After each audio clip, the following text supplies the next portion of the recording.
চটপটি, ছোলা মুড়ি ও স্যান্ডউইচ সহ ৬ ধরনের স্ট্রিট ফুড ও শরবতে মিলেছে ডায়রিয়া, টাইফয়েড ও কলেরার জীবাণু। বাংলাদেশ নিরাপদ খাদ্য কর্তৃপক্ষের এক গবেষণায় এটি বেরিয়ে এসেছে। গবেষকরা বলছেন, স্ট্রিট ফুডকে নিরাপদ করা না গেলে ভবিষ্যতে এসব জীবাণুর বিরুদ্ধে কাজ করবে না কোনো ওষুধ। মাহমুদ কোমলের রিপোর্ট।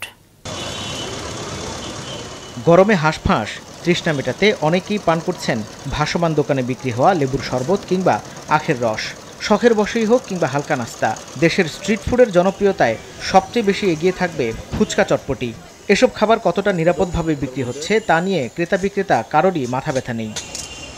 রাজধানীর রাস্তায় বিক্রি হওয়া ৬ ধরনের খাবার ও শরবত কতটা নিরাপদ তা নিয়ে গবেষণা করেছে বাংলাদেশ নিরাপদ খাদ্য কর্তৃপক্ষ।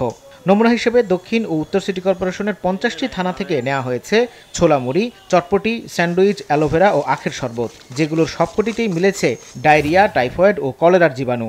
মানুষ ও প্রাণীর মলে থাকা এ ধরনের জীবাণু সবচেয়ে বেশি মিলেছে চটপটি, অ্যালোভেরা ও আখের রসে। চটপটির ৭৫ নমুনার ৭২টিতেই মিলেছে ইকোলাই। এই ব্যাকটেরিয়াটা থাকা যাবে না। তো এই ব্যাকটেরিয়া আমরা পাচ্ছি 10⁵। নর্মাল ভ্যালু যেটা, সেটা থেকে প্রায় ৩০০ গুণ, কোনো ক্ষেত্রে ৪০০ গুণ বেশি মাত্রায় ব্যাকটেরিয়া আছে। তারপরেও আমাদের মানুষগুলো যে টিকে আছে, আমরা খুবই আশ্চর্য হই এতে, যে কিভাবে।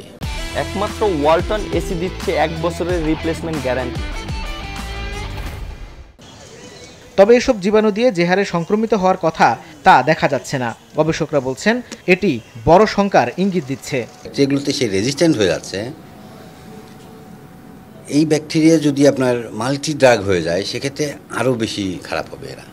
এরা বেশি ভানারেবল হবে। তখন এই অর্গানিজমে সে কিছু হচ্ছে না, কিন্তু অর্গানিজমটা যদি ড্রাগ রেজিস্ট্যান্ট হয়ে যায়, তখন দেখবেন যে সামান্যতেই সে সিক হয়ে যাচ্ছে। গবেষণার ভয়াবহতা বিবেচনায় রাস্তার এসব দোকানকে ধীরে ধীরে একটি নিরাপদ খাদ্য পরিবেশনের কাঠামোতে আনার আশ্বাস দিয়েছে ভোক্তা অধিকার সংরক্ষণ অধিদপ্তর। ব্যবসায়ী কমিউনিটি প্লাস আমাদের যারা সাধারণ মানুষ যতক্ষণে সচেতন না হব, ততক্ষণে এটা বোধহয় আমাদের সত্যিকার অর্থে সেটি আমরা আমাদের যে স্মার্ট বাংলাদেশের সাথে আমরা মিলাতে পারবো না। আমরা আমাদের যে আইনগত যে ব্যবস্থা, সেই ব্যবস্থাগুলো আমি নেব বলে আমি এখানে আপনাদেরকে আশ্বস্ত করছি।